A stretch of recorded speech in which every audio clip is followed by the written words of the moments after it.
Okay, Austin Adigwe is already joined us via Zoom.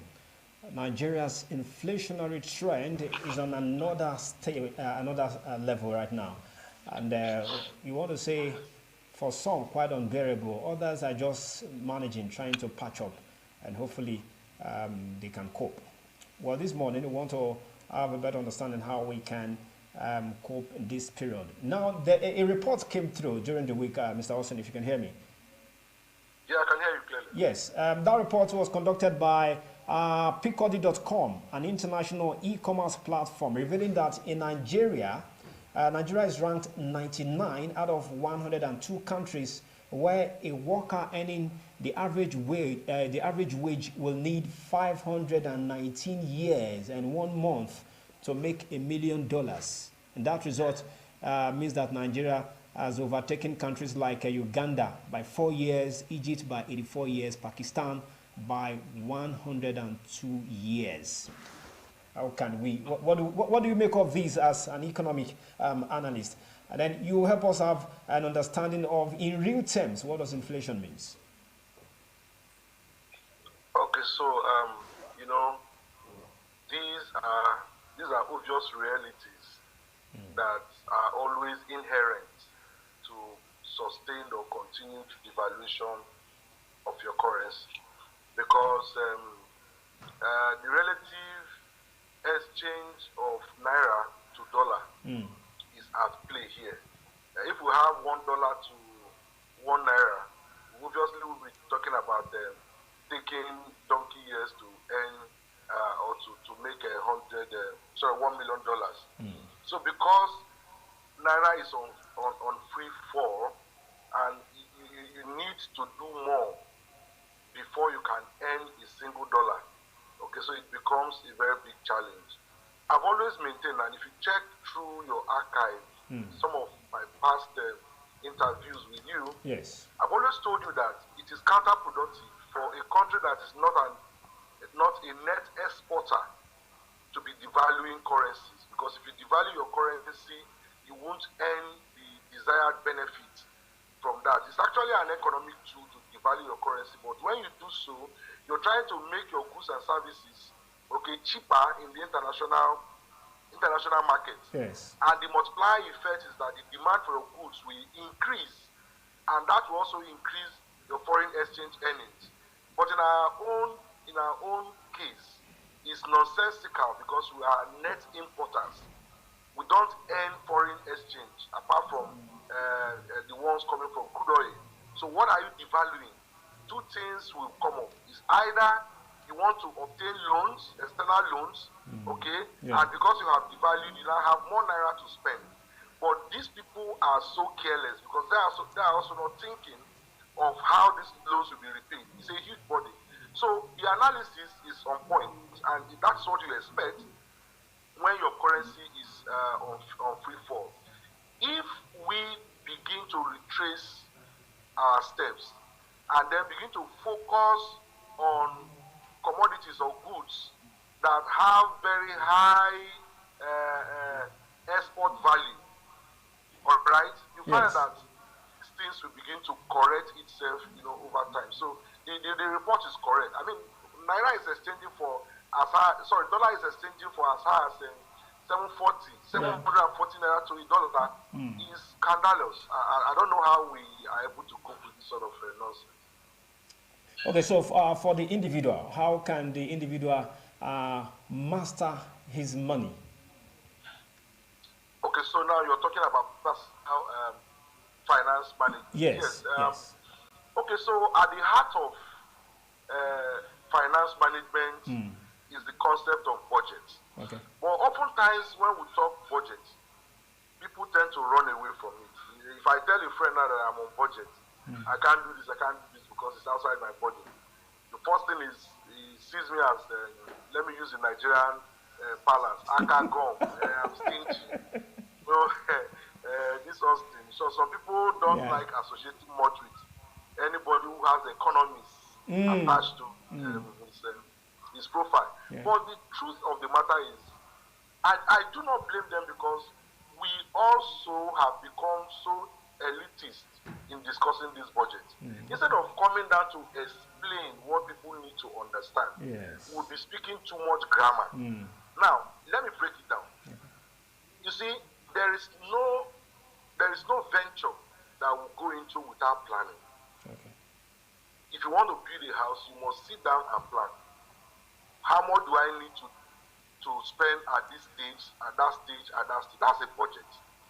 So for your own personal life, you need to also put it on budget. So budget in this way is just, don't let us speak too much grammar, it's just a plan of how you will spend your income. Budget is just how you will get your income and how you will spend it. And you see, wealth creation anchors on three fundamentals. Number one is you are able to increase your income. You can increase your income and hold your expenditure at the same level. You will be better off. If your income is increasing, even though your expenditure is not falling, okay, but it maintains that level, you're going to be creating wealth. Or your income is not increasing, but you're able to reduce your expenditure, you will be able to create wealth. But the desirable situation is where your income is increasing and your expenditure is reducing. Now, you can't reduce what you don't know. My salary is known. I don't know why we run away from these things. My salary, I know my salary in figures and in words. But what we don't know as Nigerians, or most Nigerians, what we don't know is our expenses. Some of us shy away from it. Some of us don't even want to think about it. But you cannot control what you don't know. So the first thing Nigerians need to begin to do at this critical time is, one, I'll go very, very elementary. Do this exercise. Ensure that you write down your expenses on daily basis. It might look elementary. It might look boring because it's going to be repetitive. You see, by noting your expenses, by writing it down, not just knowing, write it down, you'll be able to see at a glance how much you're spending on each expense line. Because most of us spend on impulse. We don't plan. This is just, my friends are doing it, then I spend. So first of all, start writing down your expenses. If you write down your expenses, it will help you, okay, in either dropping or upping some of them. For example, my data may be out now, I will recharge 5,000. 5,000 is insignificant to some, but by the time you do that 10 times in a month, you can spend 50,000. But if you write it down, you'll be able to see at the end of the month that, look, I spent 50,000 on data. Okay, to have spent 50,000 on data, what is the value? What is the value added? So that might also prompt you to start switching off your data when you are not deliberately on the internet, in order to save that data, knowing fully well that you don't want to go up to 50,000. So you're beginning to now put controls, simply because you were able to document how much you have spent on that line. There are a lot of expense lines, even transportation, all right? Even your airtime, even food items. If we don't write these things down, there is no way we can control them. So the starting point is to write down your expenses. Nigerians that are listening to me, take this exercise, write down your expenses, and you will thank me later. Okay. So areas of wastages. Okay. You begin to see areas of wastages. Then the second thing is begin to think long term. When you begin to think long term, you begin to apply what we call the concept of opportunity cost in every decision. See, decision or choices you make, a choice in economics is just distribution of your resources among competing ends. So you don't want to distribute your resources, okay, to items that will give you less value. So you must think long term. Long term means I want to buy a car. That is in the immediate.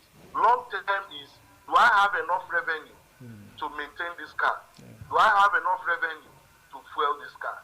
If I do not have enough income to do those two things, then the immediate impulse of buying a car becomes secondary. It's no longer a priority. That's because you're thinking long term. If you're thinking long term, you want to buy a TV worth 200,000 naira. Then you are asking yourself, if I buy this TV, I need to recharge, I need to be at home all the time to enjoy it, so on and so forth. So you begin to pay for only things that add value. The problem here, Dennis, is that we are buying so many things that we really don't need, but just on impulse we buy them. Then Nigerians will begin to avoid temptation.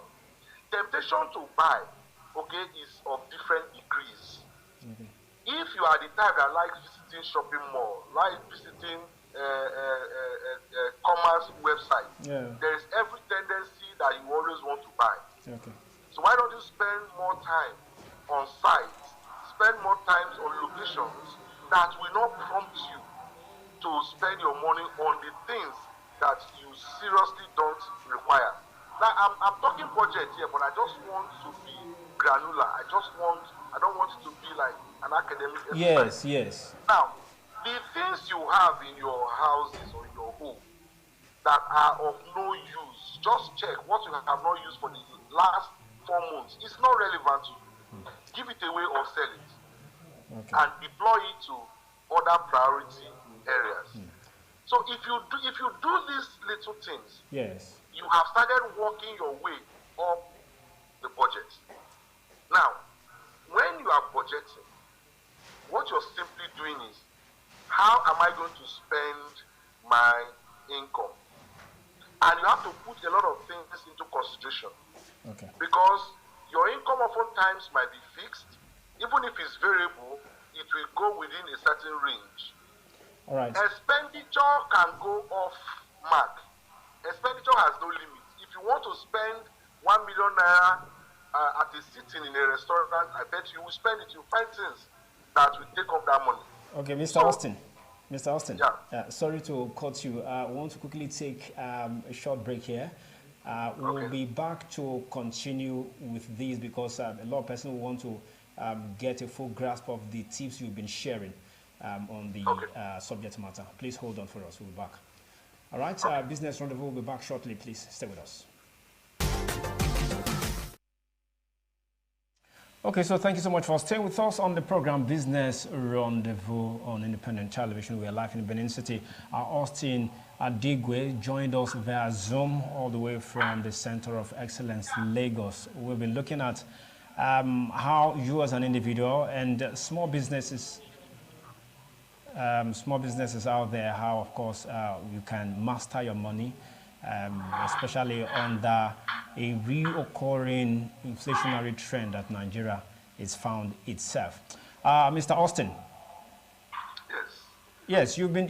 You were sharing some tips with us, especially for the individual, all right, to be able to withstand the pressure. So, can you take it from where we left off? Okay, so we're trying to say that surviving the current rising prices of goods and services requires deliberate actions. It requires detailed plan, and that we can no longer spend our limited resources for income by impulse, but we need to spend based on need and priority. What might be of need might not even be a priority at the moment.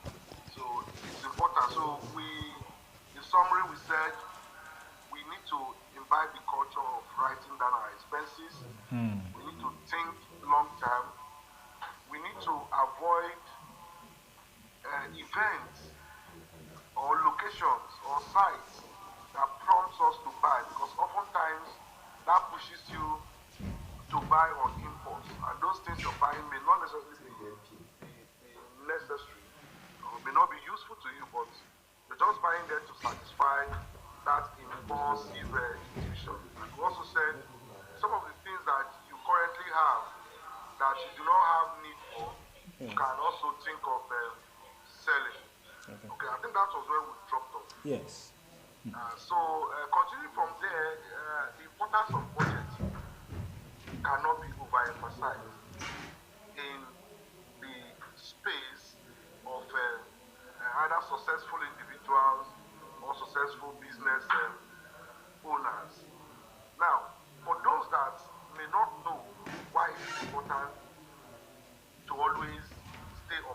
Create a budget, stay on budget. I will say these few things. Number one, when you are on budget, it takes away the ambiguities of expenditure. It takes away that uncertainty, that stress level of that creates anxiety. I don't know what tomorrow is going to be. I don't know what next tomorrow is going to be. You take it off because already your budget has provided for how your income will be evenly spread over the interval, okay, of the successive income. Yeah. One thing is also very instructive. Those that don't budget or don't work with budget are often those that can't even borrow at short notice. You see, so you are setting yourself up for serious economic hardship. Then you begin to beg those that you are not, supposed to beg because it's not planned. How many Nigerians can borrow at short notice? That you're ill, you require 20,000. I bet you. Just try it out with your friends. You have a lot of contacts. Call them. Not that you're ill, just call them. You will discover that you might not be able to borrow at short notice. So staying on budget is only a way out of staying afloat. So budget demystifies that uncertainty. So it takes out that stress level, that fear. You know that this is your income. And this is how you are going to do what? Expend your income. Again, you might be increasing your consumption without knowing that you are doing so. Because consumption is a function of your income and prices of goods and services. But we often focus on the quantity of goods and services that we consume. So for example, if gala is sold for 50 naira and my income is 1,000 naira, if I choose to have two gala rolls in a month, then I'm spending 10% of my income because that will give me 100 naira. Yeah. I'm spending 10% of my income. Now, if the price of gala goes up to 100 naira, if the price of gala goes up to 100 naira, and I choose to maintain the same two rolls of gala, holding my income at 1,000, I'm going to be spending 20% of my income. So, inadvertently, I have increased consumption, not because my income has risen, but just by the fact that price has gone up. So you must watch it. Okay. If you want to stay on the same 10%, then you're going to take just one roll of gala. That's what it means by cutting back consumption. Instead of two rolls, you're taking one roll to stay on the same level of consumption. So now, when you also budget, yes, it can help to keep you out of debt. And that also applies to businesses. You see, budget will help you manage that need to borrow from third parties. And when you have borrowed from third parties and you stay on budget, it will help you manage it. Because what budget will reveal to you are your areas of wastages. Okay? Yeah. So those areas of wastages, you can easily control them, and that frees up more money for you to accelerate your repayment of your debt. So it will help you. It's not only going to help you, get out of debt, it will also help keep you out of debt because you are seeing the things that are important. Your need, like I said, may not be your priority. You can't be looking for accommodation, which is a need. You can't be looking for accommodation in a city, okay? Yes. Going about bare naked. Nobody's going to give you the accommodation. So clothing is a need, accommodation is a need.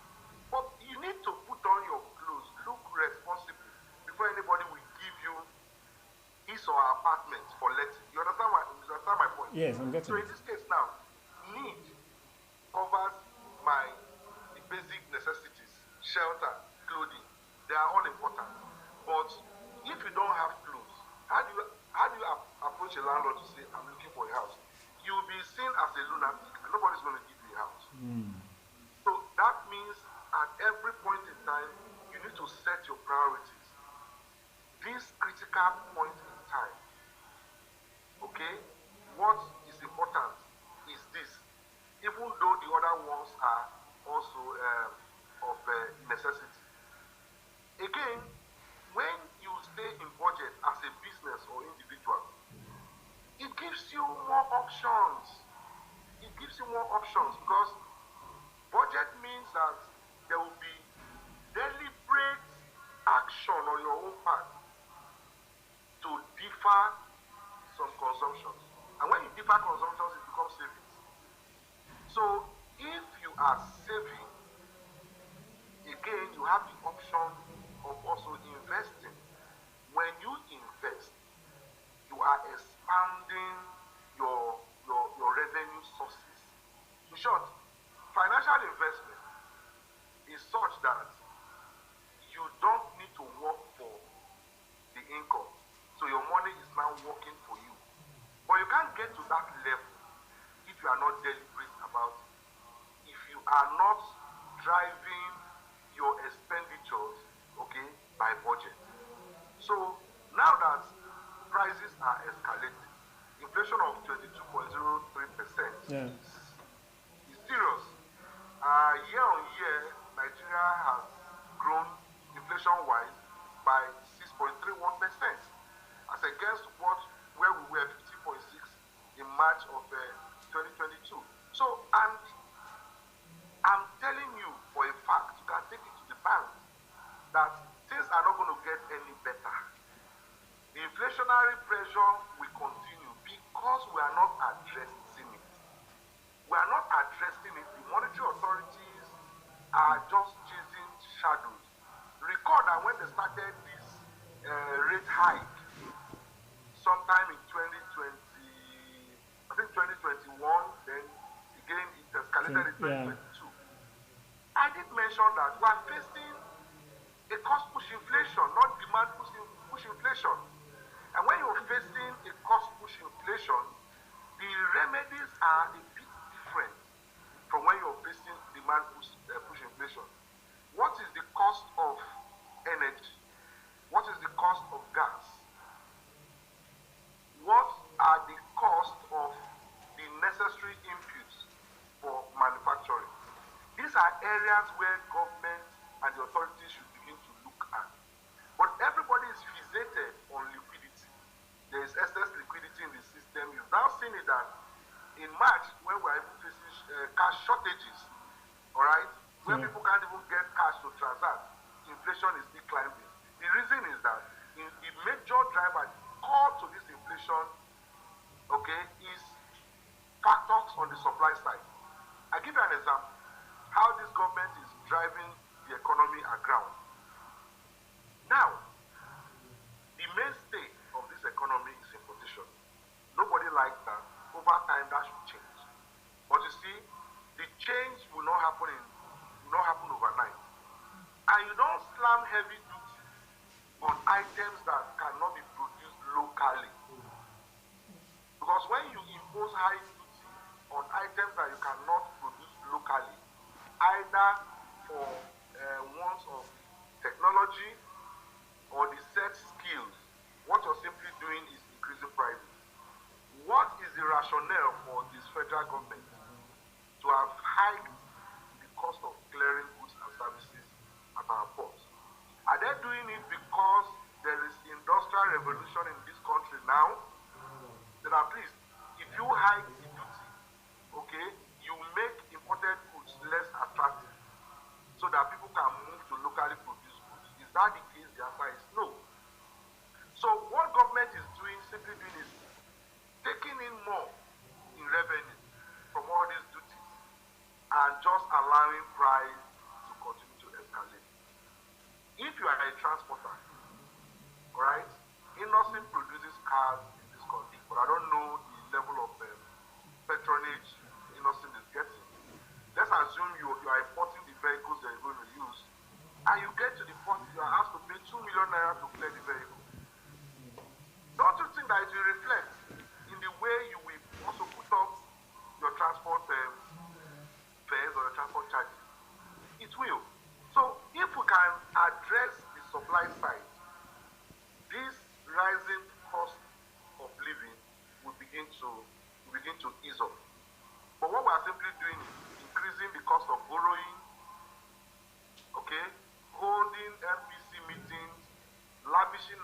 finance funds, increasing rates, not driven by data, so prices will continue to escalate. So Nigerians, the only thing you can do now is to ensure that the budgeting process kicks in everything you do and begin to take only those things that are needed and also are priority to you. So what you are saying now, I mean, just from what you have said now, talking to the individuals, is that you try as much as possible to reduce the level of comfort. I mean, because you want to ask some individual, they will say, at least if I'm making the money, then I should be able to enjoy some level of comfort. After all, it's only one life. Yes, comfort is good. You can go for comfort if you can afford it. You know, like I started by saying that you need to think long term. Long term, you want to buy a car. Car gives you comfort. I can't sit here and tell you that to own a car is bad. But you want to own a car, you need to think long term. Don't let that car become something of ostentatious nature. No, let it be driven by need. And the fact that in the future you'll be able to maintain the car. Yes. And also you'll be able to pick up the bills that the car will bring. the car will bring or throw at you.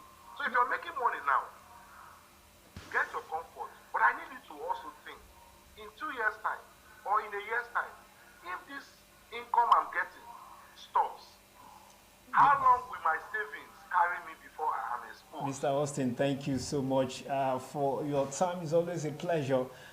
Whenever I will call upon you, hopefully we'll find time to have more time to discuss more. We appreciate your time with us on the program. Thank you. Thank you for having me. All right, Business Rendezvous, that's our show this morning. Thank you. We'll do it again tomorrow at exactly 9 o'clock. Enjoy the rest of your holiday. Good morning.